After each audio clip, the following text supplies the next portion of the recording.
किसान भाइयों, आज की वीडियो में हम जानेंगे जब हमारी गेहूं में बालियां निकलने वाली होती हैं तो बालियां निकलने से पहले हमें कौन कौन सी चीज़ों का प्रयोग गेहूं की फसल में करना चाहिए जिससे हमारी गेहूं की बालियां अच्छी निकले, स्वस्थ निकले, बालियों के अंदर दाने अच्छे आएँ, बालियां हमारी लंबी आएँ, बालियां हमारी मोटी आएँ। तो आज की वीडियो में हम इसी विषय पर चर्चा करेंगे कि हम अच्छी बालियां पाने के लिए बालियां निकलने से पहले गेहूं की फसल में कौन कौन सी खादों का इस्तेमाल करें, कौन कौन सी सावधानियां हमें बरतनी चाहिए जिससे हमें अच्छी और ज़्यादा पैदावार मिल सके। नमस्कार किसान भाइयों, SRJ खेती चैनल पे आप सभी का स्वागत है। चैनल पे नए हैं या पुराने हैं लेकिन अभी तक सब्सक्राइब नहीं किया है तो सबसे पहले चैनल को सब्सक्राइब करके बेल आइकन दबाना मत भूलिएगा। चलिए वीडियो स्टार्ट करते हैं। किसान भाइयों, आप सभी चाहते ही होंगे कि हमारी गेहूं में हमें ज़्यादा पैदावार मिल सके। जब बालियां निकलने वाली होती हैं तो हमें कुछ सावधानियां भी बरतनी चाहिए। अगर आप ये सावधानियां नहीं बरतते हैं तो चाहे आप जो भी कर लें आपको अच्छी पैदावार नहीं मिल पाएगी। तो सबसे ज़रूरी बात आपको इस बात पे ध्यान देना होता है कि जब गेहूं में बालियां निकलने वाली होती है इस अवस्था में आपके खेत में नमी की कमी ना होने पाए। मैं ऐसा बिल्कुल भी नहीं बोल रहा हूं कि आपको खेत में हमेशा पानी भर के रखना है। पानी भर के मत रखिए, बस इतना ध्यान रखिए कि हाँ, आपकी मिट्टी में नमी होनी चाहिए। क्योंकि बालियाँ निकलते समय अगर पानी की कमी हो जाती है, नमी की कमी हो जाती है तो आपके पौधे की बालियाँ हेल्दी नहीं निकल पाती है, स्वस्थ नहीं निकल पाती हैं। तो हल्की हल्की सिंचाई करके भी आप ये जो नमी है वो मेंटेन रख सकते हैं। तो सबसे पहली और सबसे ज़रूरी बात कि जब तक आपकी बालियों के दाने सही से ना भर जाएं, दाने में एकदम से मतलब कड़ापन ना आ जाए, आपके दाने का भराव सही ढंग से ना हो जाए, तब तक आपको खेत में नमी बना के रखनी चाहिए। अब हम बात करते हैं कि बालियाँ निकलने से पहले हमें गेहूं की फसल में कौन कौन सी खादों का इस्तेमाल करना चाहिए जिससे हमारी बालियाँ स्वस्थ निकल सकें, बालियाँ अच्छी आ सकें। तो सबसे पहले हम बात करेंगे कुछ NPK खादों के बारे में जिसका इस्तेमाल हम गेहूं में बालियाँ निकलने से पहले करते हैं। तो सबसे पहली खाद आपको डालनी होती है NPK, जो आता है NPK 05234। इसके इस्तेमाल से बहुत बढ़िया फ़ायदा मिलता है। बहुत सालों से किसान भाई इसी NPK खाद का इस्तेमाल करते हैं। तो चलिए इसके बारे में थोड़ा बहुत हम जान लेते हैं। किसान साथियों, जो NPK आता है 05234, इसमें 52% पाया जाता है फास्फोरस और 34% इसमें पोटेशियम पाया जाता है। इसके इस्तेमाल से बहुत बढ़िया फ़ायदा मिलता है। किसान साथियों, हम ये भी जान लेते हैं कि आखिर हमें 05234 NPK का इस्तेमाल अपने गेहूँ में क्यों करना चाहिए, इससे क्या फ़ायदा मिलता है। इसमें किसान साथियों जो NPK आता है 05234, इसमें 52% फास्फोरस होता है, 34% पोटेशियम पाया जाता है। अब फास्फोरस का तो मेन काम होता है जड़ों के विकास में हेल्प करना, जड़ों को विकसित करना। लेकिन यहाँ पे जब आप गबोट अवस्था में मतलब बालियाँ आने से पहले अगर आप इसका इस्तेमाल करते हैं तो इसका मेन काम इस समय ये हो जाता है कि जो बालियों का निर्माण होता है वहाँ तक जो प्रोडक्शन होता है, वहाँ तक जो आपकी खाद्य सामग्रियाँ पहुँचती हैं, जो भोजन पहुँचता है वो सही मात्रा में पहुँचाना। तो पौधे के बालियों तक सही मात्रा में, उचित मात्रा में भोजन पहुँचाने का कार्य यहाँ पे फास्फोरस करता है, जो काफ़ी अहम हो जाता है, बालियों के विकास में काफ़ी हेल्प करता है। तो इसलिए हम इसका इस्तेमाल करते हैं। इसमें 34% पोटेशियम भी पाया जाता है। पोटेशियम भी बहुत सारा काम करता है। पोटेशियम का इस्तेमाल हम खास तौर से इसीलिए करते हैं ताकि हमारी किसी भी फसल में अच्छे फूल आएँ, अच्छे दाने आए, अच्छे फल आए, अच्छे बीज का विकास हो सके। इसके साथ साथ फल फूल बीज के विकास के साथ साथ पोटेशियम आपके पौधे के तने को भी मजबूत करता है, आपकी फसल में रोग प्रतिरोधी क्षमता में विकास करता है, जिससे आपके पौधे में जल्दी कोई रोग, कोई बीमारियों का अटैक नहीं हो पाता है। तो एक यहाँ पे इम्यूनिटी को बढ़ा देता है जिससे आपके पौधे का विकास भी अच्छे से होता है, अच्छी बालियाँ आती हैं, दाने अच्छे आते हैं। और दाने के अंदर किसान साथियों, बालियों के अंदर दाने का जो संख्या है उसमें भी वृद्धि देखी गई है। तो आप इस NPK का इस्तेमाल करते हैं तो बालियाँ आपकी अच्छी आएंगी, बालियाँ मोटी आएंगी, लंबी आएंगी, आपके दाने भी ज़्यादा हो जाएंगे, अच्छा विकास होगा, अच्छा लाभ आपको मिलेगा, अच्छी पैदावार मिलेगी। तो अब हम जान लेते हैं कितनी मात्रा में हमें NPK 05234 डालना होता है। तो किसान साथियों, 1 एकड़ खेत में आपको 1 किलोग्राम से लेकर 1.5 किलोग्राम मात्रा प्रति एकड़ के हिसाब से यूज़ करना होता है। इतनी मात्रा 1 एकड़ खेत के लिए किसान भाई पर्याप्त होती है। तो आप 05234 अवश्य डालिएगा। तो पहली चीज़ आपको डालनी है बालियाँ आने से पहले NPK 05234 1 से 1.5 किलोग्राम। दूसरी चीज़ यहाँ पे आपको डालना है बोरोन। अब बोरोन के बारे में भी हम थोड़ा बहुत चर्चा कर लेते हैं। आखिर हमें बोरोन का इस्तेमाल क्यों करना चाहिए और बोरोन डालने से इस अवस्था में हमें क्या फ़ायदा मिलता है। किसान साथियों, गबोट अवस्था में 2 चीज़ें होती हैं। पहला चीज़ होता है कि आपकी बालियों का निर्माण होता है, उसके बाद में जब बालियाँ निकल जाती हैं तो बालियों में फ्लावरिंग होती है, फूल आते हैं, जिससे बीज का विकास हो पाता है, जिससे हमारे गेहूँ का निर्माण हो पाता है।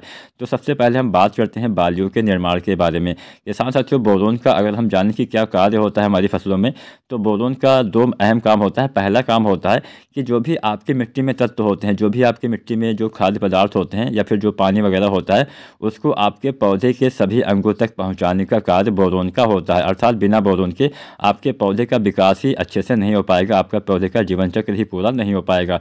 तो जो बोरोन होता है इस समय क्या करता है, बोरोन जब बालियाँ बनती हैं किसान साथियों गेहूँ की फसल में, तब सारा जो पौधे का फोकस होता है वो बालियों के ही ऊपर होता है। बालियों को ही इस समय सबसे ज़्यादा मात्रा में खाद्य पदार्थों की आवश्यकता होती है। जो भी मिट्टी में खाद्य पदार्थ होते हैं वो बालियों तक आसानी से अगर पहुंचेगा तो अच्छे से बालियों का विकास हो पाएगा।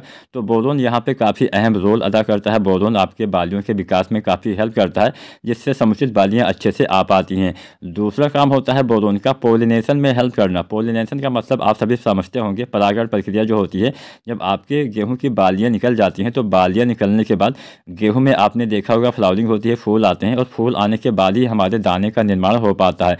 तो जो फ्लावरिंग की स्टेज होती है इसमें पॉलिनेशन होता है, परागण प्रक्रिया होती है, जिससे मेल फीमेल फ्लावर से आपके गेहूं का निर्माण होता है। तो उस प्रक्रिया में जो बोरोन होता है काफ़ी अहम योगदान करता है। बोरोन पॉलिनेशन में हेल्प करता है, परागण में हेल्प करता है, बोरोन पराग नली के निर्माण में हेल्प करता है। बोरोन से अच्छे से आपके पौधे में दाने का विकास हो पाएगा, तो बोरोन आपको अवश्य डालना होता है।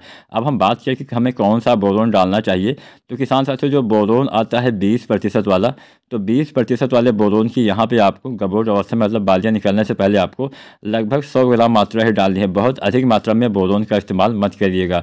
तो पहली चीज़ आपने डाली NPK 05234, इसके साथ में इसी अवस्था में आपको डालना होता है बोरोन 20% वाला, लगभग 100 ग्राम के आसपास मात्रा किसान भाई पर्याप्त रहेगी 1 एकड़ खेत के लिए। अब हम बात करते हैं अगली चीज़ हमें क्या देना चाहिए। किसान साथियों बालियाँ निकलते समय अगर हम कोई भी लिक्विड वाले ग्रोथ प्रमोटर का इस्तेमाल करेंगे तो हमें बहुत बढ़िया लाभ किसान भाइयों देखने को मिल जाएगा। तो आपको जो भी अच्छा लगे वो आप लिक्विड वाला ग्रोथ प्रमोटर भी इस अवस्था में डाल सकते हैं। अगर आप सागरिका डालते हैं जो इफ्को की आती है, तो इफ्को की सागरिका लिक्विड भी आप इस अवस्था में डाल सकते हैं। सागरिका डालने से या फिर कोई भी अन्य ग्रोथ प्रमोटर इस अवस्था में डालने से क्या लाभ मिलेगा, मैं यहाँ पे कोई भी अन्य इसलिए बोल रहा हूँ क्योंकि बहुत सारे लोग बोलते हैं कि आप इसका प्रचार करते हैं वगैरह वगैरह। तो ऐसे में मैं ऐसा नहीं बोलता कि आपको केवल सागरिका लिक्विड ही डालना है। जो भी आपको सस्ता लगे, जो भी आपको अच्छा लगे, वो आप ग्रोथ प्रमोटर अपने गेहूँ की फसल में डालिएगा। मेरे हिसाब से मत डालिएगा, अपने हिसाब से आपको तय करना है कि हाँ आपके लिए कौन सा बेहतर है। फिलहाल सागरिका भी अच्छा काम करती है, सागरिका लिक्विड आप डालना चाहें तो डाल सकते हैं। बहुत सारे किसान भाई इसका इस्तेमाल करके अच्छा लाभ उठाते हैं। तो सागरिका लिक्विड आपको डालना होता है गबोट अवस्था में। इसके इस्तेमाल से क्या मिलेगा, इसके इस्तेमाल से किसान साथियों जो सागरिका या फिर कोई भी अन्य ग्रोथ प्रमोटर होते हैं, ये आपके पौधे में जो भोजन ग्रहण करने वाली क्षमता होती है उसमें काफ़ी वृद्धि कर देते हैं। मतलब पौधे आपके भोजन काफ़ी, जो बोरोन आप डालेंगे बोरोन से पौधे तक भोजन अच्छे से पहुंच पाएगा, और जो सागरिका आप डालेंगे तो सागरिका से पौधे अच्छी मात्रा में भोजन ग्रहण कर पाएंगे, ज़्यादा तेज़ी से भोजन ग्रहण कर पाएंगे। तो ये काफ़ी अच्छा रहेगा आपके पौधे में। इस समय जैसा कि मैंने बताया गबोट अवस्था में बालियाँ आने से पहले पौधे का सारा फोकस होता है आपके बालियों के निर्माण में।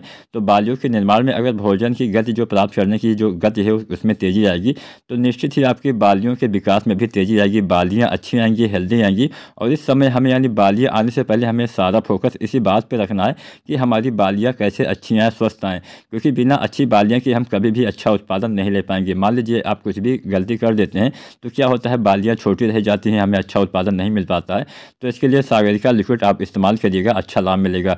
सागरिका लिक्विड 300 से 400 ml आप डाल सकते हैं, अधिकतम 500 ml तक आप डाल सकते हैं। 250 से 500 ml मात्रा प्रति एकड़ के हिसाब से सागरिका लिक्विड का इस्तेमाल गबोट अवस्था में मतलब बालियाँ आने से पहले आपको यूज़ करना होता है। बहुत बढ़िया लाभ इसका आपको मिलने वाला है। तो तीसरी चीज़ आपको सागरिका लिक्विड डालनी है। अब हम बात करते हैं चौथी चीज़ आपको क्या डालनी चाहिए। किसान साथियों गबोट अवस्था मतलब बालियाँ आने से जो पहले वाली अवस्था होती है, कई बार इस अवस्था में देखा गया है कि हमारे पत्तों में पीलापन भी आ जाता है। नाइट्रोजन की कमी इस अवस्था में कई बार, ऐसा नहीं कि सभी किसान भाइयों के यहाँ पे हो जाए, मगर कुछ किसान भाई ऐसे हैं जहाँ पे ये समस्या आ जाती है कि इस समय भी बालियाँ आने से पहले भी आपके पौधे में पीलापन रह जाता है।